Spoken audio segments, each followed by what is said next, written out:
چاہتے ہیں کہ کائنات ان کی ہے، مالک وہ ہیں، خالق وہ ہیں، تو جو ان کی مرضی ہو اس کو لوگ اس پر عمل کریں۔ لیکن ظاہر ہے کہ اللہ نے آزمائش کے لیے شیطان کی طاقت کو بھی چھوڑ رکھا ہے، تو اس کی وجہ سے انسان اللہ کے راستے سے بھٹکتے ہیں۔ تو اب ان بھٹکے ہوئے لوگوں کو واپس اللہ کے راستے پر لانے کے لیے ڈیوٹی لگا دی ہے اللہ نے اپنی بندوں کی۔ اس ڈیوٹی کا نام ہے امر بالمعروف اور نہی عن المنکر۔ نہی عن المنکر اور امر بالمعروف کی مختلف صورتیں ہو سکتی ہیں۔ امت اگر اس کام کو چھوڑ دے یا زیادہ تر غفلت کرے تو مصیبت کی بات ہے۔ دو حدیثیں یاد آ گئیں، یہ اس لیے کہ یہ کام نہی عن المنکر کے دائرے میں آتا ہے۔ ایک حدیث میں یہ ہے کہ لَتَأْمُرُنَّ بِالْمَعْرُوفِ وَلَتَنْهَوْنَ عَنِ الْمُنكَرِ أَوْ لَيُوشِكَنَّ اللَّهُ أَن يَبْعَثَ عَلَيْكُمْ عِقَابًا مِّنْ عِندِهِ ثُمَّ لَتَدْعُونَهُ فَلَا يَسْتَجِيبُ لَكُمْ۔ امر بالمعروف نہی عن المنکر کرتے رہو، ورنہ ہو سکتا ہے اللہ تعالیٰ اپنی طرف سے عذاب بھیجے، پھر تم اللہ سے دعائیں کرو اور وہ قبول نہ کرے۔ یہ ہمارا تجربہ ہے، سامنے ہے۔ بالکل ایسے ہی الفاظ ایک اور حدیث میں ہیں، لَتَأْمُرُنَّ بِالْمَعْرُوفِ وَلَتَنْهَوْنَ عَنِ الْمُنكَرِ أَوْ لَيُوشِكَنَّ اللَّهُ أَن يُسَلِّطَ شِرَارَكُمْ عَلَى خِيَارِكُمْ ثُمَّ يَدْعُو خِيَارُكُمْ عَلَى شِرَارِكُمْ فَلَا يَسْتَجِيبُ لَكُمْ۔ یہ کام نہیں کرو گے تو ہو سکتا ہے اللہ تعالیٰ تم میں سے برے لوگوں کو اچھے لوگوں پر مسلط کر دے، پھر وہ اچھے لوگ ان برے لوگوں کے لیے بد دعا کریں اور اللہ قبول نہ کرے۔ یہ بھی ہم ساری دنیا میں تجربہ دیکھ رہے ہیں۔ ساری دنیا میں اس وقت اللہ تعالیٰ کی طرف سے جو طاقت جن کے ہاتھ میں ہے ان کے بارے میں کیا فیصلہ کریں گے اس حدیث کی روشنی میں؟ ایسے میں اگر کوئی کچھ بندے کسی برائی کو مٹانے کے لیے، کسی برائی سے بندوں کو بچانے کے لیے کام کرتے ہیں تو عذاب کے ڈر میں کچھ کمی ہوتی ہے۔ میرا اپنا احساس یہ ہے کہ اگر سارے لوگ چھوڑ دیں گے تو بہت خطرہ ہے، بہت خطرہ ہے۔ مسلمانوں کا مزاج ہونا چاہیے کہ وہ برائی کو دور کرنے کی کوشش کریں۔ یہ نشہ دور کرنے کا، نشے سے پیچھا چھڑانے کا ایک مرکز ہے، سینٹر ہے، اور اس میں آپ حضرات کام کرتے ہیں۔ یہاں سے سبق یہ لے کر چلنا چاہیے کہ ہر برائی کے خاتمے کے لیے محنت کرنی ہے۔ اچھا، وہ برائی ہو سکتا ہے آپ کے محلے اور شہر میں ہو، اور ہو سکتا ہے آپ کے گھر میں ہو۔ جہاں بھی منکر ہے، جہاں بھی اللہ کی نافرمانی ہے، اس کی اصلاح کی فکر کرنی ہے۔ یہ ہمارا مزاج ہونا چاہیے۔ یہ مزاج اگر عام ہو جائے تو بہت ہی خیر وجود میں آ جائے گی، مسئلے حل ہو جائیں گے۔ آپ تو یہی سمجھتے ہیں کہ قرآن و حدیث کی روشنی میں جن غلطیوں کی بنیاد پر مسلمان حالات کا شکار ہیں، ان میں سے ایک یہ غلطی ہے کہ امر بالمعروف اور نہی عن المنکر کی عادت نہیں ہے، مزاج نہیں ہے۔ کچھ لوگ کرتے ہیں تبلیغی جماعت کے کام کو آپ امر بالمعروف کا ایک حصہ مان لیں، ہو رہا ہے تھوڑا، ایک حصہ ہے وہ، لیکن نہی عن المنکر کا کام کم ہو رہا ہے۔ اس پر بھی بہت محنت کی خاص ضرورت ہے۔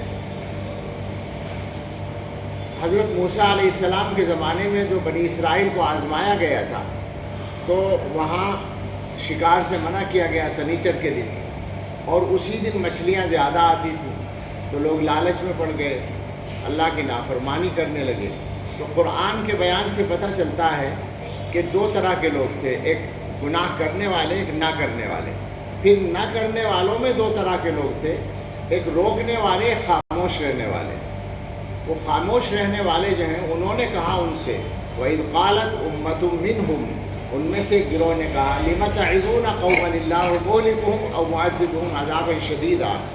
ایسے لوگوں کو کیوں نصیحت کرتے ہو جنہیں اللہ ہلاک کرنے والا ہے یا شدید عذاب دینے والا ہے؟ تو ان کا جواب تھا، قَالُوا مَعْذِرَةً إِلَىٰ رَبِّكُمْ وَلَعَلَّهُمْ يَتَّقُونَ۔ اللہ کے ہاں اپنا عذر پیش کر سکیں گے کہ ہم نے کوشش کی، اور ہو سکتا ہے کہ باز آ جائیں، ہو سکتا ہے مان جائیں۔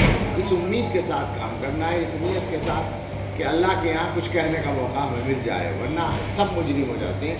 وہ حدیث بھی آپ حضرات نے پڑھی ہوگی کہ اللہ تعالیٰ نے ایک مرتبہ حضرت جبریل علیہ السلام کو حکم دیا، ان اقلب مدینۃ کذا، فلاں شہر کو پلٹ دو، عذاب۔ تو انہوں نے کہا یا اللہ اس شہر میں ایک بندہ ہے جس نے کبھی گناہ نہیں کیا. تو اللہ تعالیٰ نے فرمایا یہ صحیح ہے، لیکن اقلبھا علیہ وعلیہم فإنہ لم یتمعر وجہہ فی قط، اس پر بھی پلٹ دو، سب پر پلٹ دو، اس لیے کہ اس کی پیشانی پر میری وجہ سے کبھی شکن نہیں آئی، یعنی اس کو ناگواری نہیں ہوتی، اسے برا نہیں لگتا. لوگ برائی کر رہے ہیں وہ نہیں کرتا، مگر اسے برا سمجھنا تو چاہیے، اسے ٹوکنا تو چاہیے، وہ نہیں کیا اس نے، تو اس پر بھی عذاب آئے گا، آخرت میں عمل کے حساب سے جزا ملے گی. تو ہم سب کو بس اسی مزاج کو سامنے رکھتے ہوئے کام کرنا ہے. ہم دعا کرتے ہیں اللہ تعالیٰ آپ حضرات کے کام میں آسانی عطا فرمائے، آمین. حفاظت فرمائے. میں یہ سمجھتا ہوں کہ یہ جو کام ہے یہ اہم تو ہے ہی، نازک بھی ہے. اور نازک اس لیے بھی ہے کہ اس وقت یعنی یہ بات کہتے ہوئے دنیا کے اعتبار سے تو ڈر ہی لگتا ہے، لیکن ضرورت سمجھ کر کہتے ہیں کہ نشہ پھیلانے کے پیچھے جو طاقتیں ہیں وہ بہت بڑی ہیں. اس وقت نشہ پھیلانے کے پیچھے جو طاقتیں ہیں وہ بہت بڑی طاقتیں ہیں، ان کا نیٹ ورک بہت بڑا ہے، اور وہ نیٹ ورک تمام تعلیمی اداروں میں پہنچا ہوا ہے، اور اب تو آپ کے مدرسے اور مکتب بھی ان کا نشانہ ہے. بے شک بے شک.